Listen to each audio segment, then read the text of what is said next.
All right, hi everyone. So today we are going to discuss utilitarianism more and walk through the text in more detail than we did in class on Monday. I think it was useful to start off with that thought experiment of the trolley problem and its various variations because it motivates sort of, I think, the most difficult part or one of the challenging parts of utilitarianism, which is um, also the greatest shift from utilitarianism, from Aristotle to utilitarianism, which is the emphasis on consequences rather than act, right? Um, so utilitarianism is consequentialism, meaning that the act is the ethical nature of the act is evaluated by observing the consequences, rather than in Aristotle, where the act and the motive are important. And so in the trolley problem and its variants, what we see is that a sort of inherently what we might think of as an inherently bad act, right? Doing something that directly causes the death of an individual can be viewed through utilitarianism as an ethical act. Right? It was actually virtuous to flip the switch and redirect the train because one death is a better outcome than three deaths. And even though you would be responsible for that death, right, it would still be a virtuous act. So we can see a little bit the way that utilitarianism promotes kind of um, ends justify the means theory. We'll come back to that idea at the end of the discussion today. Um, So, having seen that basic facet and challenge of utilitarianism, um, let's think a little bit more about what the theory of utilitarianism is. And as I said, I think that there are a lot of comparisons to be drawn between Aristotle's ethics and John Stuart Mill's ethics or general utilitarian ethics. Um, and we'll see those also in just a moment. But let me begin by saying a little bit about other important differences between Aristotle and Mill. Um, the most important of these, uh, well, let's begin with the observation that there are no moral criteria or moral principles. Mill writes. Right? He says. I mentioned this in the lecture, right? Believers in uh, criteria for moral action who have any philosophical ability have been obliged to abandon the idea that it, the moral faculty or moral sense or moral intuition, picks out what is right or wrong in this or that particular case in the way that our other senses pick up the sight or sound that is actually present in the particular concrete situation. It's on page 2.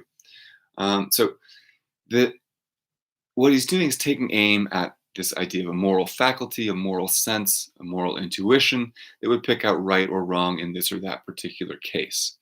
Right now, what is he talking about here? He's talking about practical wisdom. He's talking about interpreting practical wisdom as a kind of moral intuition. And I think we could quibble with this and say, well, Aristotle doesn't really mean intuition. He doesn't mean moral faculty per se. He's more talking about experience and the kind of knowledge that's gained through experience. But in the end, I think Mill has a point that what Aristotle thinks you gain through experience, what the person with practical wisdom ultimately has, is a kind of moral intuition.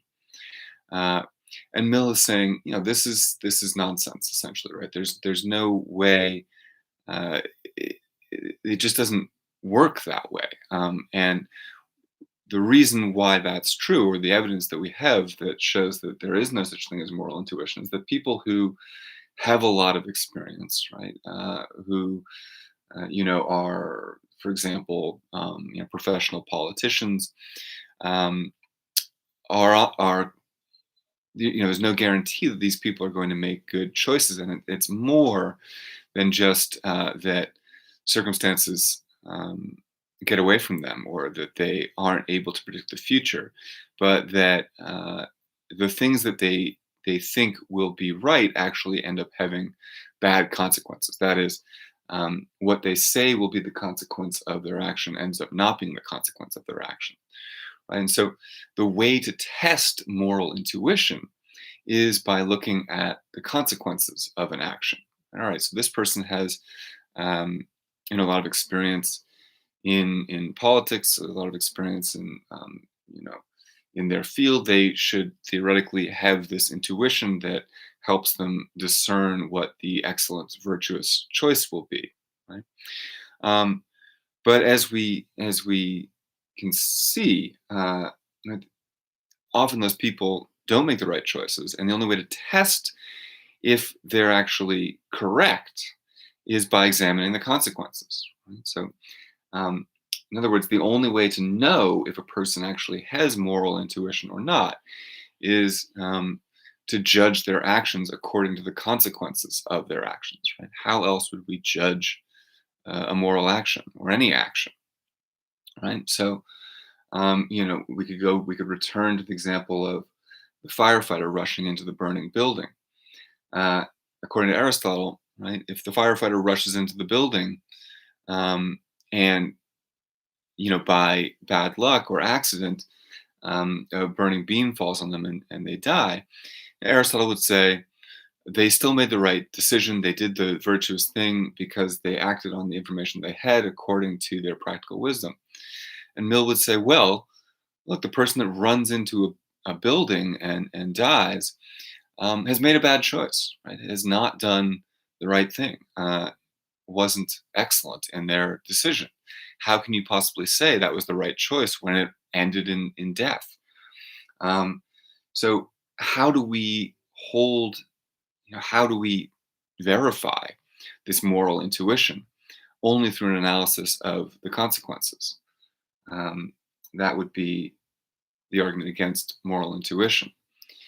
Uh, More generally, Mill is going to say, um, you know, wherever we look, anyone who produces some set of criteria according to which we might judge the morality of an action, uh, all those criteria um, can be used in many different ways for different purposes. There doesn't seem to be uh,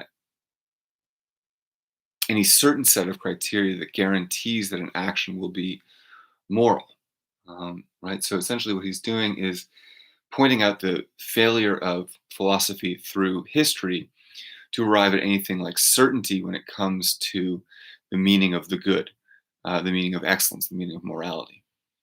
And we can see this above all in the meaning of virtue, or the way that virtue uh, is used, or what virtue will is capable of doing. Uh, right. So Aristotle lays out certain criteria for virtue. Right? Virtue is a mean, an intermediate between two extremes.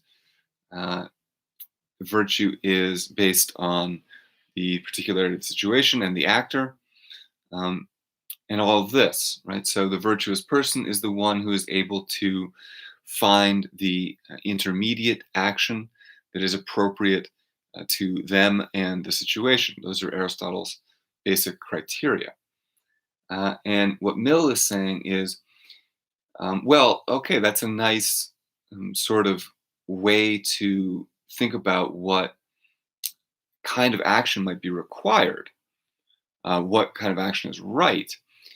Um, but there's no guarantee that that action is going to actually have a good consequence, is going to actually aim at the good. So if we take the flagship virtue of courage, right, and we say, all right, so in Aristotelian ethics, courage is a virtue. And the assumption or the argument is that virtue is aimed at the good, right? In the sense of being a good human being, with the sort of caveat that being a good human being will inevitably lead to uh, good, not just for the individual, but for the collective, for the whole. And it's that final leap that is most decisive for Mill, the leap from the good for the individual to the good for the collective. Um, and so Mill will say, picking up an argument from Kant, who will be reading next, virtue, virtue like courage, can be used uh, by all sorts of people who may be pursuing some good for themselves, but not a good for the collective. Um, for example, the thief needs courage also. The murderer needs courage also. Right? It takes courage to do things that, in Mill's context, in our context, we would be unlikely to say are moral or good. Uh, so those sets of criteria and those sort of the descriptions of what a moral character is, courage, moderation, things like that, um, may be part of individual thriving. But there's no guarantee that individual thriving is going to be a benefit to the whole. And moreover, more specifically, actually, those particular virtues like courage, cultivating those virtues is in no way a guarantee that you are cultivating someone who's going to be moral. Courage is necessary for immoral action, just as it's necessary for moral action. So Mill is going to discard the idea of virtue. Virtue is not the key. Um, Moreover, I think personal excellence is not the goal of ethics in utilitarianism. Right? Personal, individual happiness is less important um, than the well-being or the happiness of the many, of the majority, the collective. Right, and so Mill obviously also lays out some criterion, a criterion, right?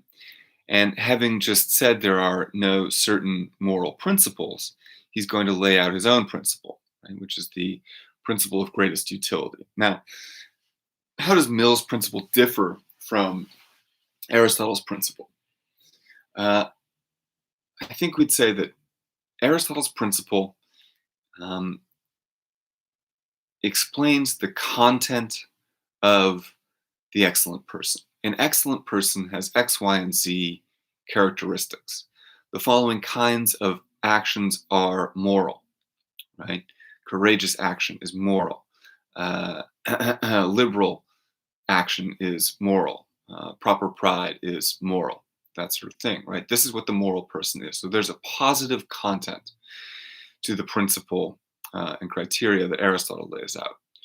Whereas Mill's principle, the principle of greatest utility or the greatest happiness principle, right? And this is the principle, right, that being ethical means to do that which produces the greatest amount of happiness for the greatest number of people. That principle is empty, meaning it doesn't prescribe any positive content to the moral person. So, in other words, for Mill, there are not, even more so than for Aristotle, there are not moral people. There's not such a thing as a moral character per se. There are moral actions. And a moral action doesn't require a moral character, right? A person that has never in their life cultivated the virtues, who has not developed practical wisdom, even someone who might fit Aristotle's description of the self-indulgent person is capable of doing something enormously ethical, um, not through moral intuition or force of character, but by simply calculating what will produce the greatest amount of happiness for the greatest number of people. Right? And any action that does that will be ethical. Uh, so the principle then for Mill to do that which produces the greatest amount of happiness for the greatest number of people can accommodate not only any kind of person, right? Any kind of person is capable of being ethical, according to Mill, but also any kind of action, right? An action that meets and satisfies that principle uh, will be moral, even if the sort of positive content, again, of that action appears immoral or strikes us emotionally as immoral. For example, in the example of pushing the large man over the bridge in order to stop the train from running over three people, right? That act is inherently, viscerally immoral. It strikes us emotionally as immoral. However, that emotional response to the action is part of our individual bias. It is part not of a calculation of what will actually be good for the whole, for the collective, or good in as close to an objective way as we can get. Uh, right, we lose sight of that larger good um, through our individual biases. I don't. It would be bad for me. It would be bad for my conscience. It would be bad for my, um, you know, sense of guilt and self-worth if I were to do that. If I were to push the large man over the bridge, and therefore, how could that possibly be a moral action? Um, so, again, one of the sort of challenges of utilitarianism is, some versions at least, that it really privileges the collective, the group, over the individual, and that means that moral action will not align uh, with your sort of innate conscience. Um, yeah, this moral principle, the principle of greatest utility, allows for bad actions.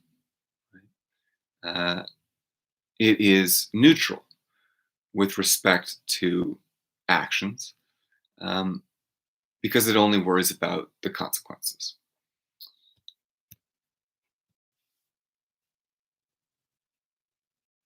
So, Mill comes out against moral intuition, the idea of virtue, and the idea that ethics is about uh, individual happiness or excellence, as well as the idea that individual happiness and excellence will necessarily lead to a good consequence for the whole.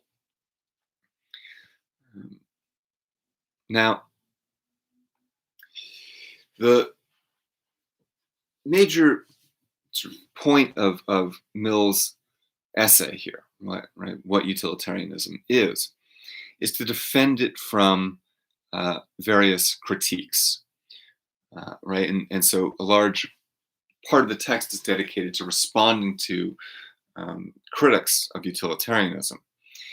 And we talked about this a little bit in class, but let's reiterate this. Right? So that the primary critique of utilitarianism is that it is based solely on pleasure and pain. Like Mill says, the only way we can really understand pleasure and ethics, morality, is through pleasure and pain. What is the good?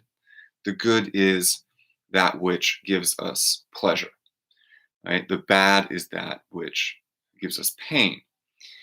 And so the only thing that we can ever aim for in our actions is to produce the greatest amount of happiness and the least amount of pain.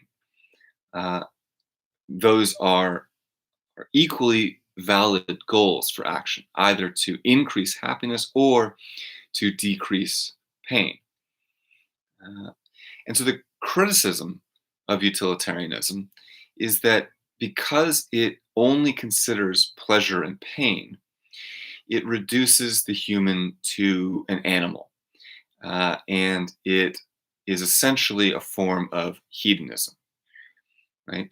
It, in the first place, assumes that the human has no higher purpose than the pursuit of pleasure. Uh, and right, what would those potential higher purposes be? Well, they might be attaining to godliness, right? The point of human action is to attain to a kind of divine character, right? To emulate God.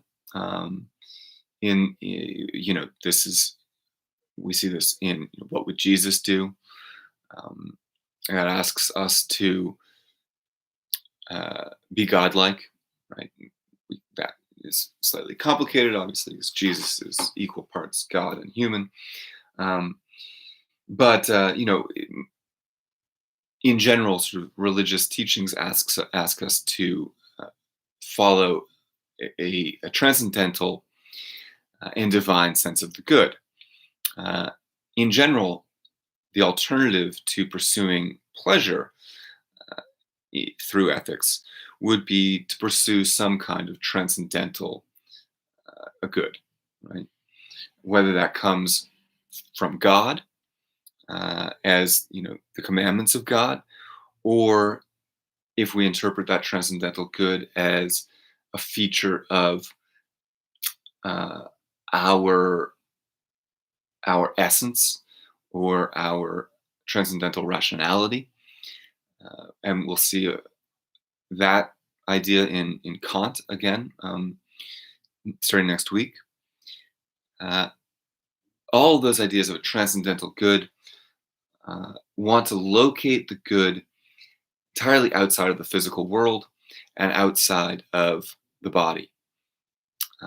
Mill, as I said, is drawing on the modern scientific tradition, which is materialist, is physicalistic, and so if we want an ethics that is appropriate for the scientific age, then we would want an ethics that is grounded in nothing transcendental, right? Solely in the material realm.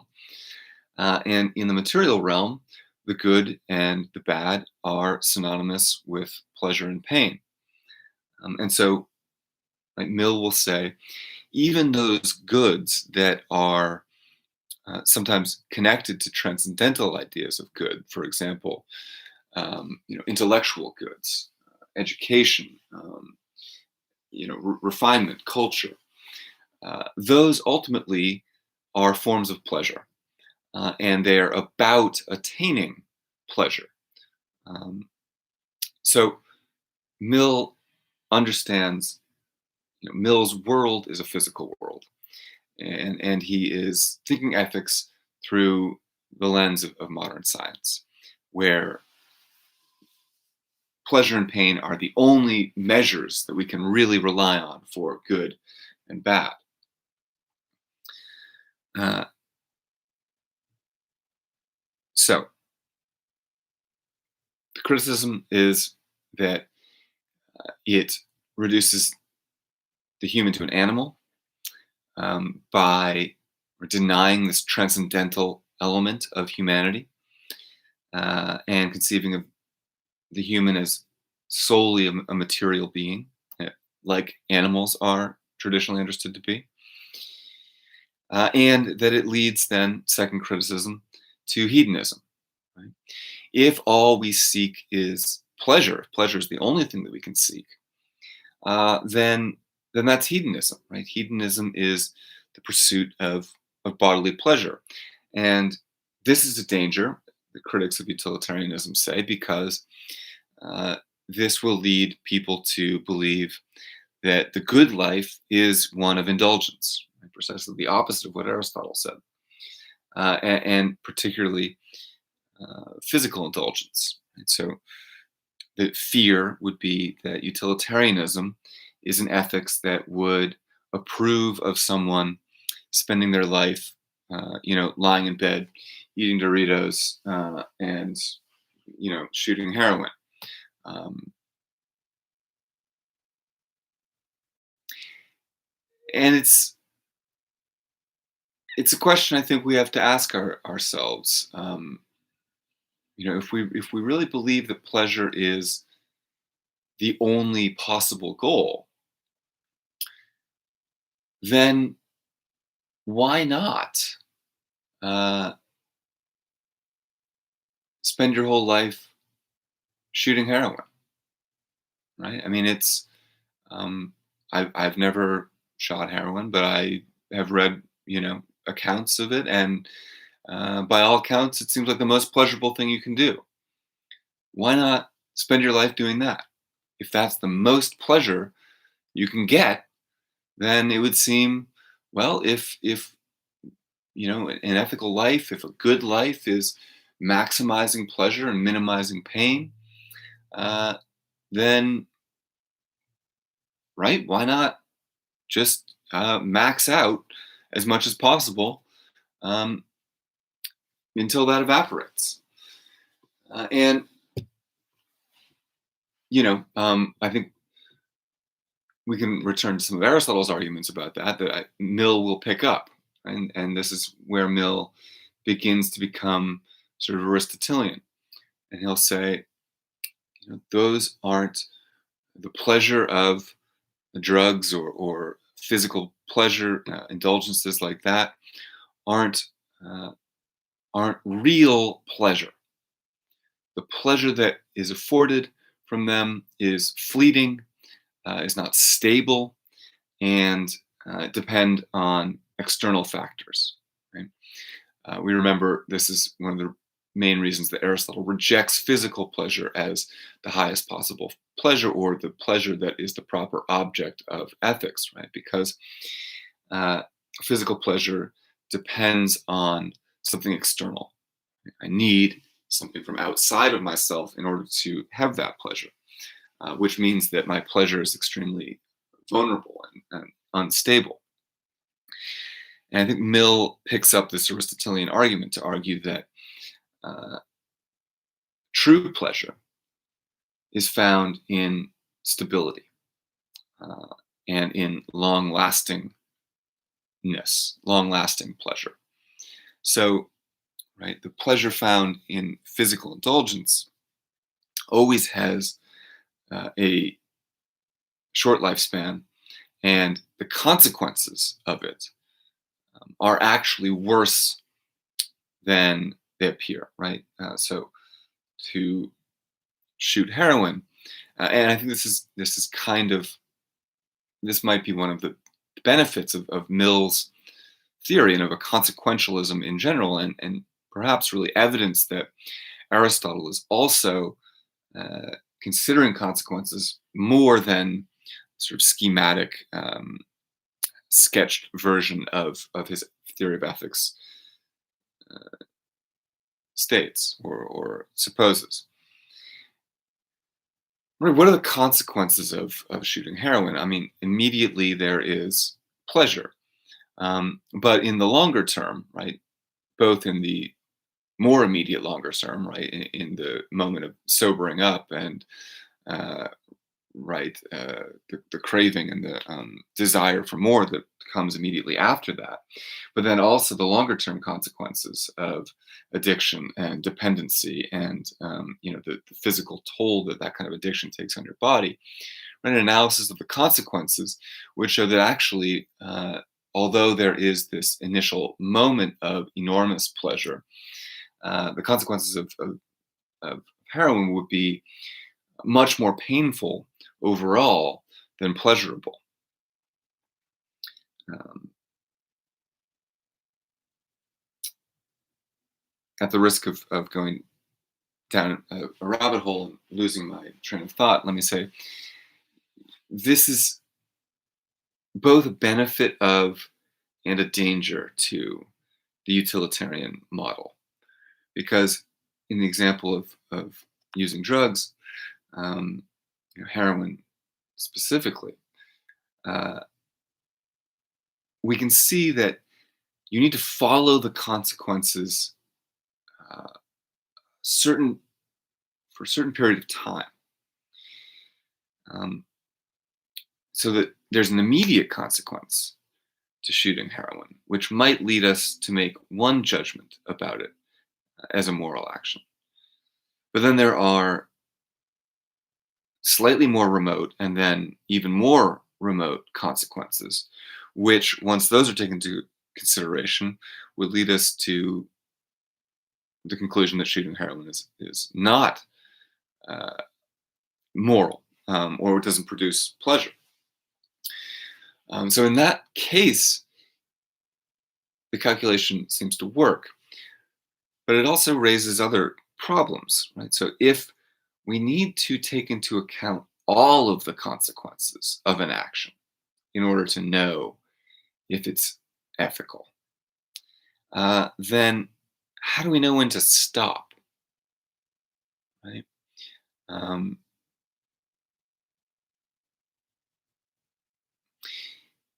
for example, there could very well be, um, lot of other examples like that that have short-term positive consequences, but longer-term negative consequences. I'm thinking about, for example, uh, we could think about, for example, offshoring. Um, the way in the United States, manufacturing was moved from the United States to the third world, right? In the 70s and 80s, and then even more so in the 90s and 2000s. All American, or a great amount of American manufacturing and factories were moved from within U.S. borders, where they were subject to U.S. labor laws and environmental standards and things like that. They were moved to places like Vietnam, places like China, and where there are much weaker labor laws, no environmental protections. And the reason to do that was for profit, right? If I can pay workers less and I don't have to, deal with all this environmental red tape, then I can make more profit. Um, and so, the economic boom in the 90s, right, uh, is sort of the short-term consequence of that. Right? This is going great. But now, 30, 40 years later, we're really feeling the negative consequences of that in terms of the US labor market. Right? There are no jobs. All the factory jobs have moved. And workers can't make a living wage. And so the economy, which initially looked to benefit from that move, has in the longer term um, been disastrous, right, in terms of the well-being of the collective.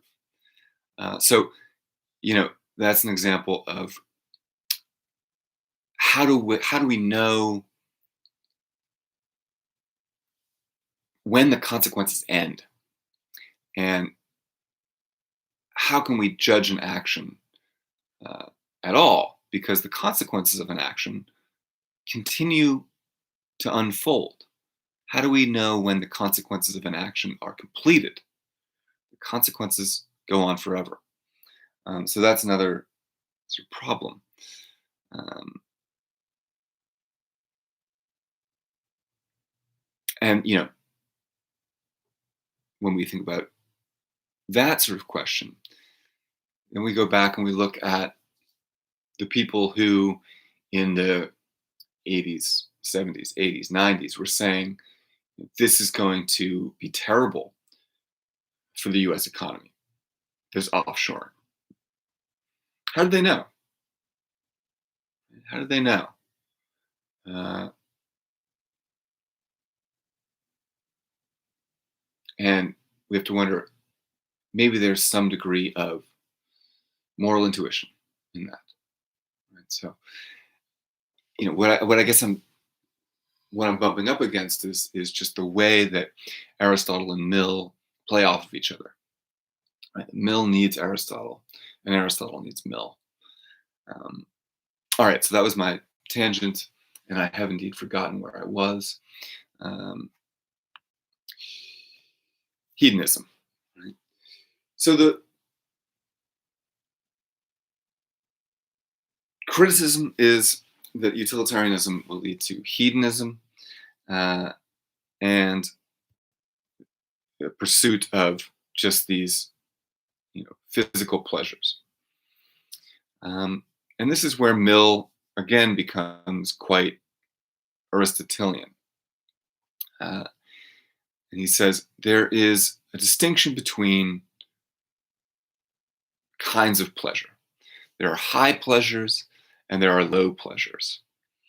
Uh, and as I think we said in class, um, the high pleasures are active, the low pleasures are passive. Uh, very Aristotelian, right? High pleasure involves action, low pleasure is passive. Passive pleasures are pleasures of the body, right? Uh, the pleasure of indulging in food um, or drugs or drinking or any kind of or sloth or any physical indulgence like that is passive, right? It's allowing something to act on you. I get pleasure from this acting on me, um, right? Or from inaction. I get pleasure from not being active. Uh, those are always going to be lower forms of pleasure, meaning less pleasurable. You get less pleasure from passive pleasures.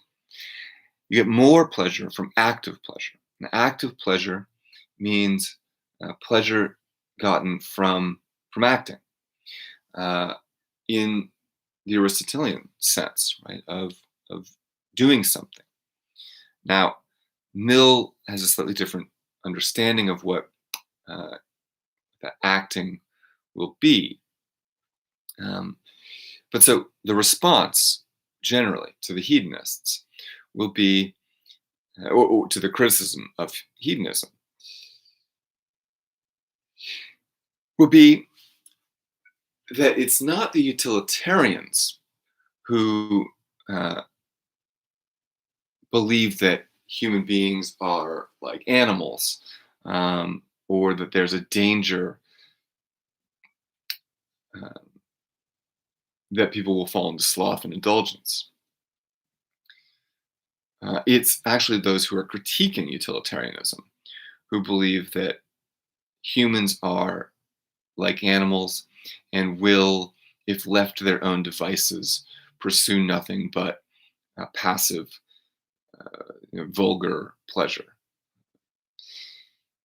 Right? Utilitarianism, Mill says, takes as an assumption the idea that the human inherently understands that there is a higher pleasure in action, a higher pleasure in, again, above all, intellectual activity than in passive pleasure.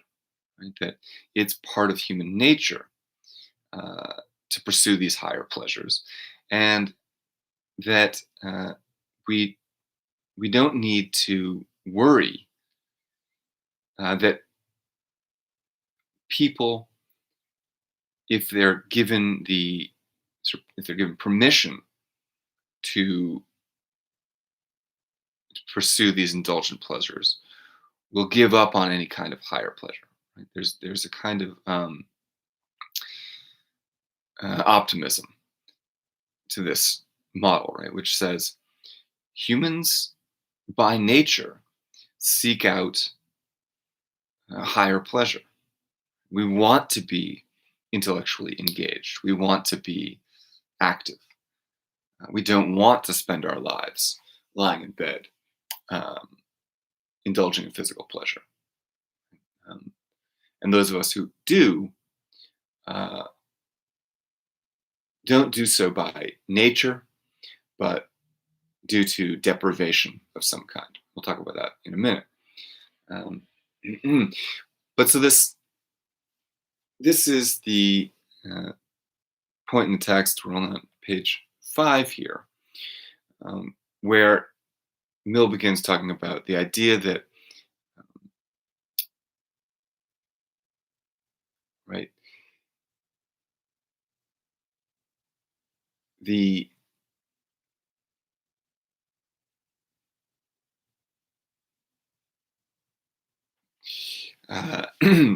excuse me, that a person would never choose to be an animal over a human, right? And we mentioned this in class, right? That this quote, it is better to be a human being dissatisfied than a pig satisfied. Better to be Socrates dissatisfied than a fool satisfied. And so we have touched on the first half of this, right? Better to be a human than an animal, uh, because the pleasure of intellectual activity is inherently a higher pleasure than the pleasure of indulgence. A pig rolling around in muck, maybe, experiencing pleasure, but that pleasure can never compare to the pleasure of a human being, uh, in debate about the truth. Uh, and so then the second part of this, right, it's better to be Socrates than a fool satisfied, really begins to get to the heart of what Mill means by the distinction between high and low, active or passive pleasure. Uh, so not only is it better to be human than an animal, but it's better to be an educated human than an uneducated human. Better to be wise than be a fool. And I think this one is less obvious. Maybe, I don't know. I mean, um, in the past, I've found that people genuinely believe that there's happiness in ignorance, and this is something we should talk about in class. If you're, I don't know, is ignorance bliss? Right? Is there happiness that comes from ignorance? Would you ever choose to be ignorant rather than educated, ignorant rather than informed? Uh, there does seem to be kind of happiness that comes from ignorance, right? If I don't know about, uh, you know, um, if I don't know about the kids in cages on the border, then that's one less cause for pain, right? So why would learning about that be positive? How would that serve the utilitarian goal? Right? How would that increase pleasure to learn something unpleasant? Um, I think another example would be, imagine your partner is cheating on you. Do you want to know or not? Why would you want to know?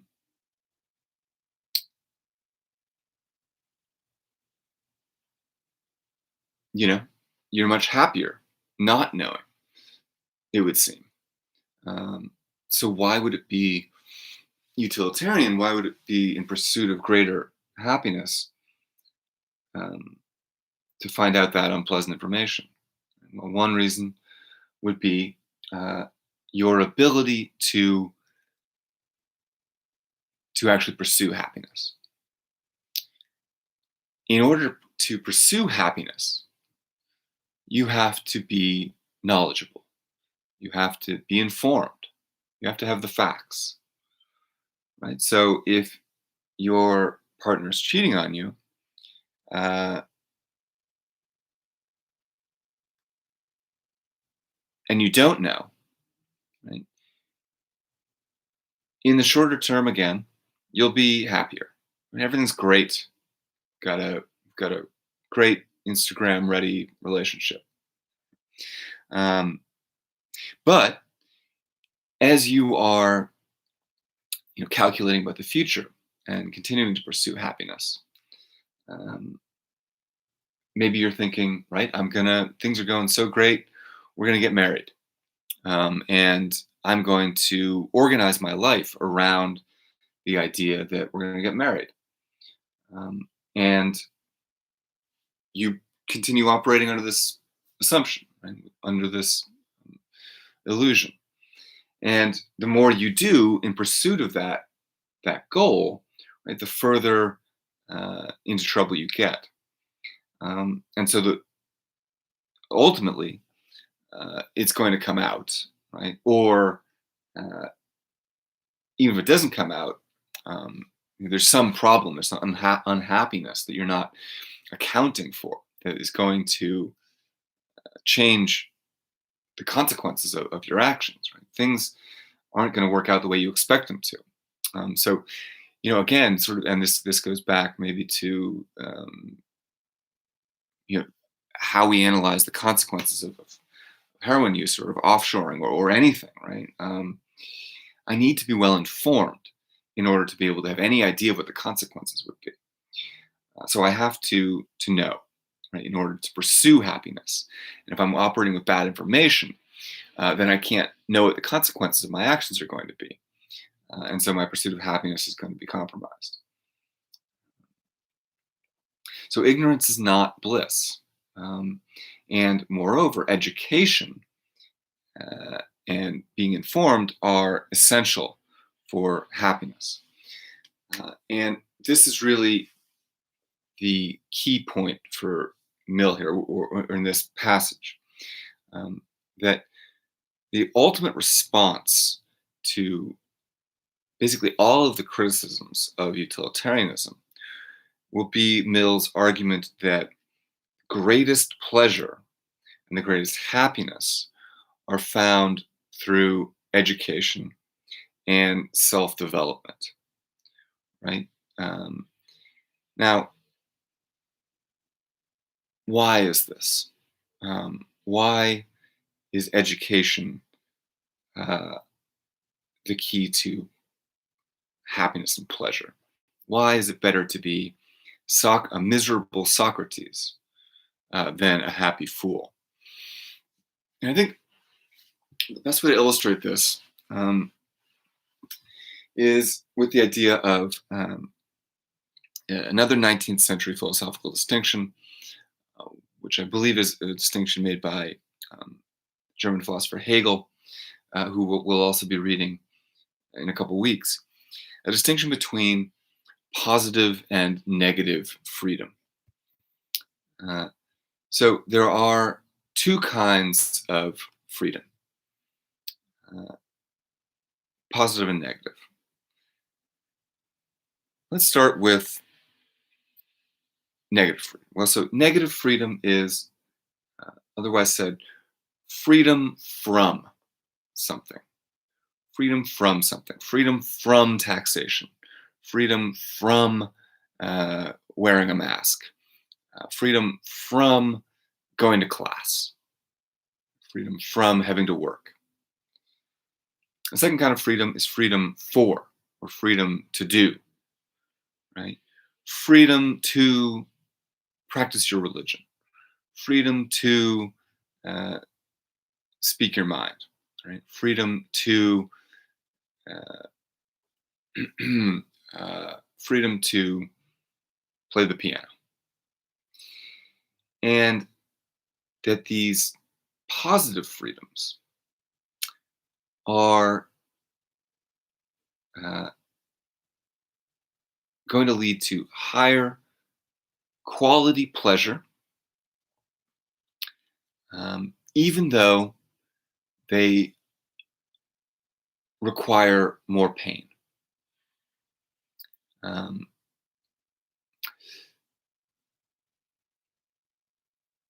Freedom from is about avoiding pain at all costs. Freedom for is about tolerating and accepting a certain amount of pain in order to attain a higher quality and ultimately a higher quantity of pleasure. Uh, so the calculation is freedom from provides you with the absence of pain, but also the absence of real pleasure and real happiness. Whereas positive freedom, freedom for, forces you to suffer some amount of pain, but uh, allows you to attain this higher pleasure. Um, so let's think about this in an example. Let's say, as a kid, right, you're forced to take piano lessons, and you don't want to go to piano lessons, right? Piano lessons are painful. You got to go to some weird house and talk to some old person that you don't know. They make you do homework. There are all kinds of rote drills and exercises. Right? You have to learn all the keys. You have to learn your scales. You have to learn how to read music. To painstakingly practice all these different styles of music. So going to piano lessons for many people in many cases is painful. Right? It's hard work. It's difficult. You don't want to do it. It's an inconvenience. It's a struggle. Um, and so you might think, right? Well, I'm not going to do it. I choose my freedom rather than submitting myself to the discipline and the work and the pain of learning this instrument. I'm going to forget it. I don't want to do it. Right? I want to be free from all that, free from that work. So I'm not going to go to piano lessons. That's freedom from. Right? Not going to do piano lessons.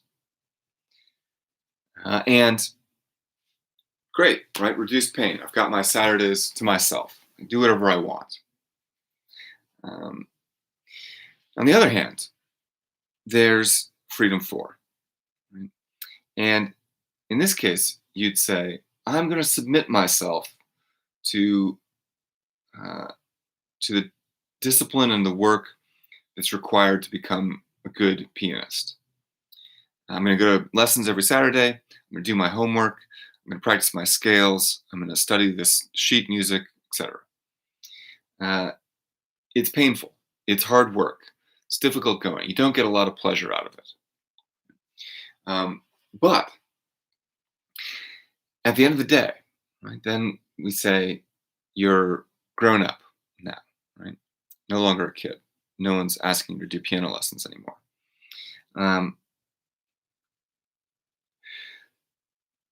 The person that submitted themselves to piano lessons, that sacrificed their negative freedom, their freedom from piano lessons, and suffered through the work of learning piano, now has this new ability, right? The freedom for playing the piano, the freedom to play the piano. And that's a positive freedom. I have the freedom to play the piano. And what that means is that I have an entirely new source of pleasure, a new outlet for creativity and expression, a new outlet for for me to think, to act, to be engaged, and above all, a new outlet for me to find pleasure.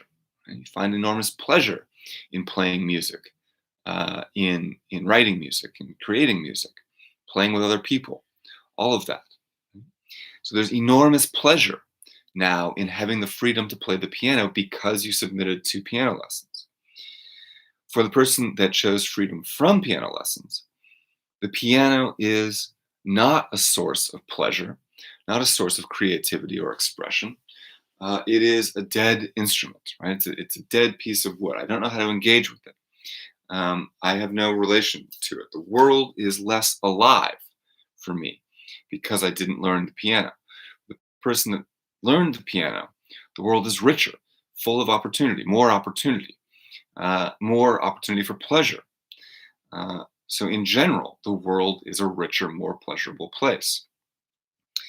So that's positive and negative freedom, and that's what Mill is getting at. That through education, one develops this positive freedom, the freedom to do things, the freedom to act, the freedom to pursue higher kinds of pleasure, and most importantly, the ability to find pleasure in all things. Right?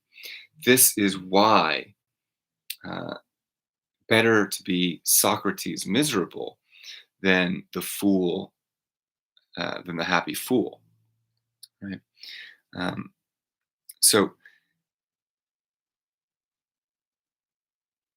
the greatest pleasure comes through cultivating the mind, comes through engaging your mind, engaging the world through learning, gathering information, and through sort of unlocking the pleasures of the world. Mill says, for the educated person, there is pleasure in everything because learning is pleasurable, right? Anywhere you go, you can find pleasure in the things that surround you because you know what's interesting about them. You know how to look at them, how to think about them in such a way that you can get pleasure out of them.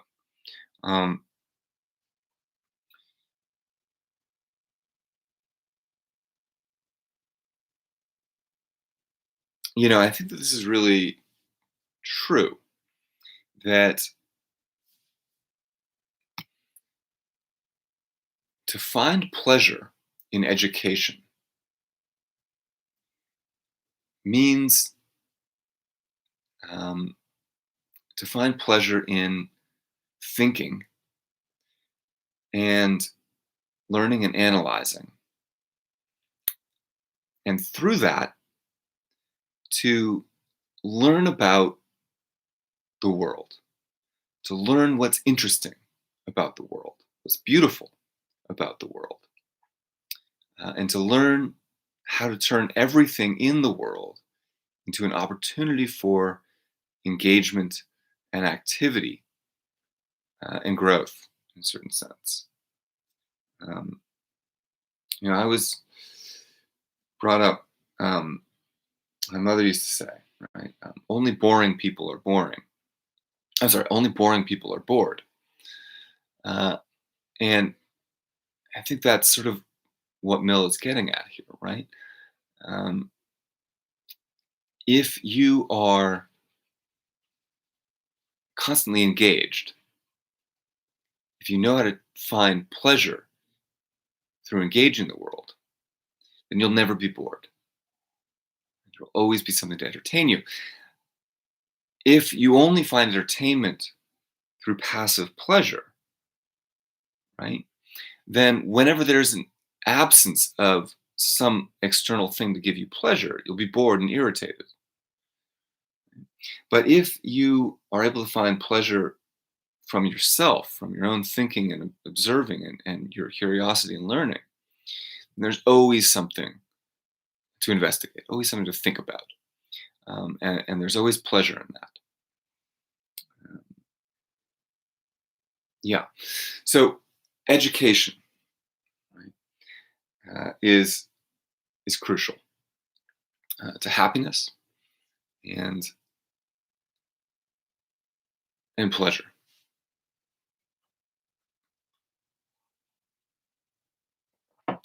So let's say a little bit more about happiness um, and what it is. So happiness is going to be different from joy and from contentment. Right? Uh, it's going to be different than tranquility and excitement. Right? Happiness is a kind of uh, security and self satisfaction, inner happiness, the ability to be happy, uh, again, through this constant engagement and education about the world.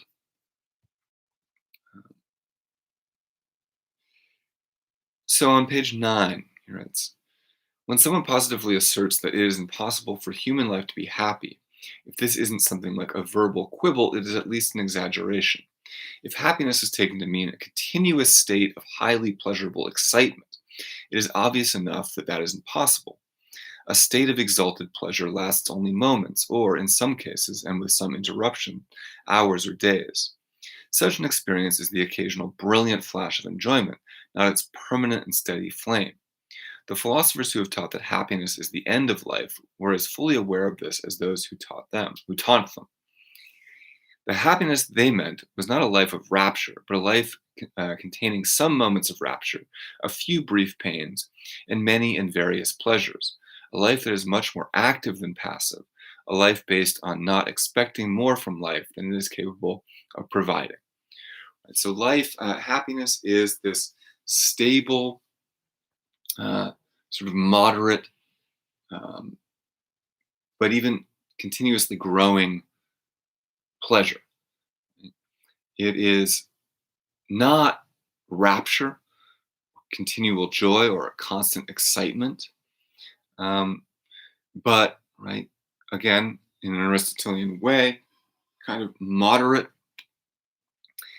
um, moderate attitude that expects moments of joy and exaltation along with moments of pain. Uh, and Mill says happiness again is about learning to bear pain where it um, needs to be borne, uh, and pursuing those pleasures that are most stable and give the highest quality of pleasure. So, a life of constant excitement um, is not going to be the right kind of life to pursue, right? Because um, again, excitement, you can't get excitement sitting in a room alone. And if your only source or way of understanding happiness is through excitement, then your moments of happiness are going to be relatively few and far between. And as you get older and excitement gets harder to come by, right? Fewer things are exciting. You're going to be in a lot of trouble. Um, yeah. So pretty similar to Aristotle there. And Mill goes into this in a little bit more detail. Um,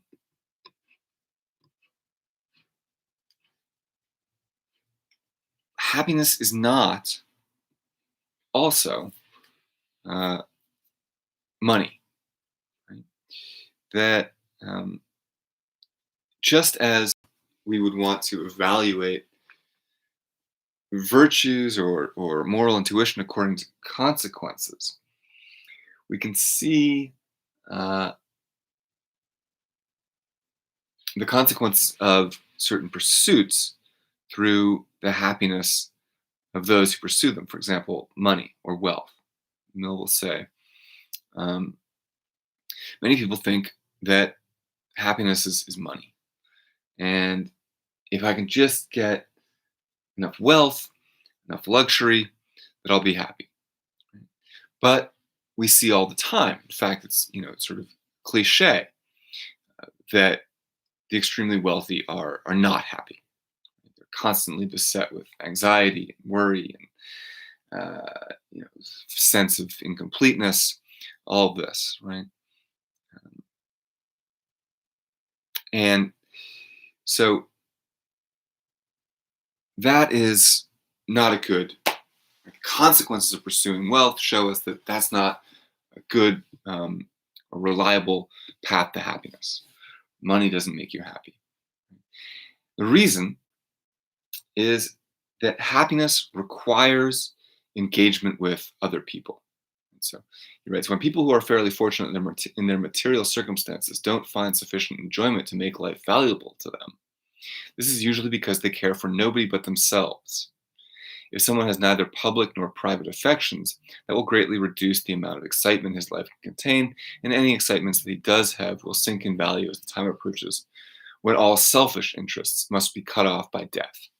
So, happiness has to involve my relationship with other people. I can't find happiness solely through pursuing my own self interest. And what Mills says here is, why not? Right? Because I recognize that there is an end to myself, right? That the consequences of pursuing my own self-interest, my own pleasure, are necessarily limited by my own lifespan. And when I die, there will be nothing left of anything I've done. So the consequences of my whole life will be pretty short-lived and ultimately meaningless, right? Because they don't have any effect for anyone else.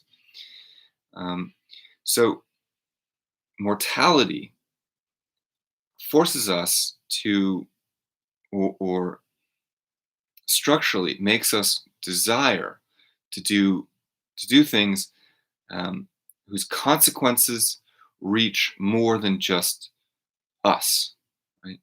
To do things for the sake of other people also. And by doing things for the sake of other people, we feel that the value of our life is greater. We take more pleasure in life because we see that our life is bigger, higher than just about us as individuals. So higher pleasure necessarily involves engagement with other people. And ultimately, this is going to be why utilitarianism is not about individual happiness, but the happiness of the majority or the whole, right? To pursue not the greatest amount of pleasure or happiness for yourself, but the greatest amount of happiness for the greatest number of people. Right? Because in those actions, we find the highest good, the greatest good, because we find the greatest pleasure in providing pleasure to the greatest number of other people.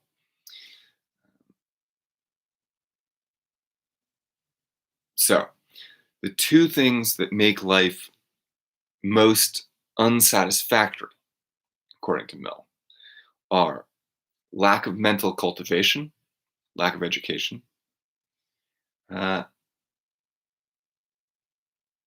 and selfishness. The person who is selfish and without mental cultivation, who finds no pleasure in the world, leads the least happy life. This is roughly the self-indulgent person that Aristotle is talking about. So here's this Mill quote I was looking for on page 10. Right? Cultivation. A mind that is cultivated will find inexhaustible sources of interest in everything that surrounds it, in the objects of nature, the achievements of art, the imaginations of poetry, the incidents of history, human events in the past and present, as well as their prospects in the future. So,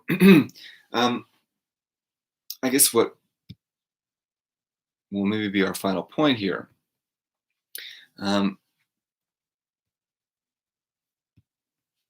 two more points. Mill is thinking, as I mentioned, about mass society, right? And to provide the greatest amount of pleasure or happiness for the greatest number of people uh, is an ethics appropriate to mass society and for mass democracy, democracy based on majority of the masses. And how then can utilitarianism be applied to the masses or at a larger scale? And it's here that Mill um, sort of introduces a new way of thinking about ethics to philosophy. Uh, Mill is a um, a liberal philosopher, and his form of liberalism is distinct from the liberalism you find in the 18th century, for example, John Locke, um, because Mill's interested in the what he calls social arrangements of society, what we might call civic society, or right um, social issues. A lot gets sort of tied together here. Every human has a natural predisposition to seek higher pleasure, has a natural predisposition to seek education. Uh, why don't they? Why is it that so many people turn away from education, fail to cultivate their minds? And Mill is going to give an answer that is much more in line, and really he's the first to give this answer, one of the first to give this answer, much more in line with the answers that we were discussing in class. It's going to be much more modern than Aristotle's answer. The reason why people don't pursue mental cultivation or do fall into selfishness, self-indulgence, passive pleasure isn't because of their character, their innate ability, capacity for excellence, but because of social arrangements, right? Because the social conditions in which they are brought up don't provide them with the opportunity for education, opportunities for mental cultivation. And so, right, Mill says there is this critical moment in childhood development where a child is either exposed to these opportunities for mental cultivation or those opportunities are shut off. And when those opportunities are shut off, the child will develop, into someone who pursues a lower kind of pleasure, having never had the opportunity to learn about those higher kinds of pleasure. So the way ultimately to pursue utilitarian goals is to arrange society in such a way that the greatest number of people possible have the greatest number of opportunities to cultivate themselves, to become educated, right? To have access to the things that they need in order to take pleasure and develop themselves. So, education will be extremely important, right? Universal education is the most utilitarian idea, right? Because to provide good education means that everyone will have the opportunity to pursue this high quality pleasure. And that would be a very full expression of the principle of greatest happiness. Do the greatest, do that which produces the greatest amount of happiness for the greatest number of people. Right? So, universal education, greatest number of people, and education is that which will provide the greatest amount of pleasure. But we would also say other kinds of social programs are going to be absolutely utilitarian. Universal healthcare, right, would be a utilitarian program, right? Provide the greatest amount of happiness for the greatest number of people. And Mill thinks a society that is genuinely happy is going to be one that has programs like this. And not just, right, so the idea is not just pursuing individual pleasure, but collective pleasure. And so that what the educated and cultivated person will find pleasure in will be in building these programs that satisfy the principle of greatest happiness. So social arrangements and the organization of society are utilitarian projects. Right? Ethics on a large scale is pursued through these social programs and social arrangements. It's a very modern conception of it. Okay.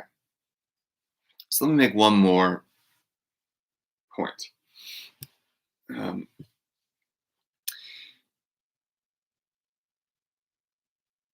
this is not from the reading.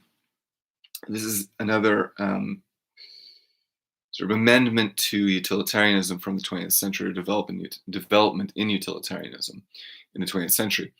And it sets up a reading of Kant. All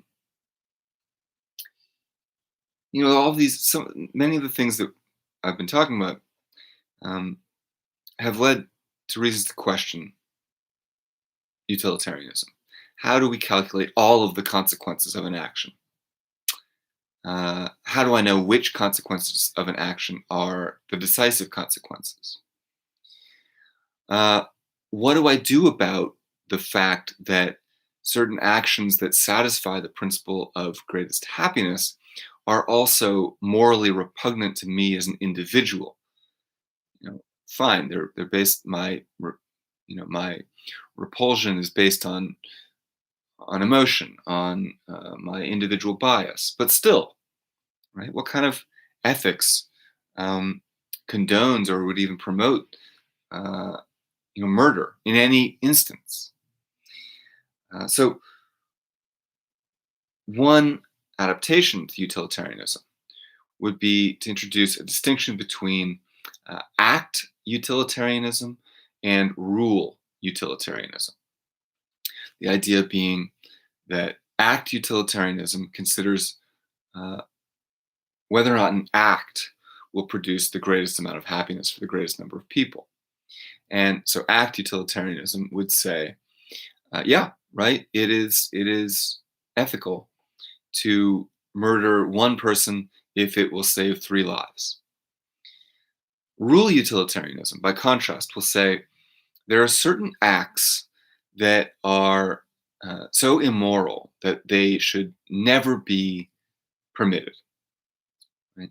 Even if it's true that murder might, in some cases, produce a greater amount of happiness, as in the trolley problem situation, the act of murder in itself degrades the social fabric and compromises our moral sense, right? Even if we don't have absolute faith in our moral sense or moral intuition, there are certain acts that corrode the possibility of moral thinking. And so those acts, as a rule, should be outlawed, right, should be prohibited. And therefore, we would calculate the consequences not of individual acts, but the consequences of a general rule. And so we'd say this rule will produce the greatest amount of happiness for the greatest number of people. And if in some cases that outlaws an act that would satisfy the principle of utility, we're willing um, to permit that because overall this general rule satisfies the principle better. Um, all right. So the final thing to note is this idea in the second section, the idea of duty. And I want to mention this just really briefly because this is going to be important in Kant also, our next reading. Duty for Mill is what compels us to follow the principle of greatest happiness and what makes it legible as an ethical principle. We recognize that we have a duty to our own personal development and mental cultivation, but also, and more importantly, a larger duty to other people and to the collective. And this duty is going to be the ultimate motive. The motive doesn't matter, but the motive needs to be explained. And so the motive is going to be duty. And in this sense, Mill is picking up from Kant, as we'll see. So what is this duty? Where do we get the sense of duty from? All right. So that's where we'll leave it for today, and we'll have a chance to talk about this again on Monday, when we'll also begin with Kant. All right. See you then.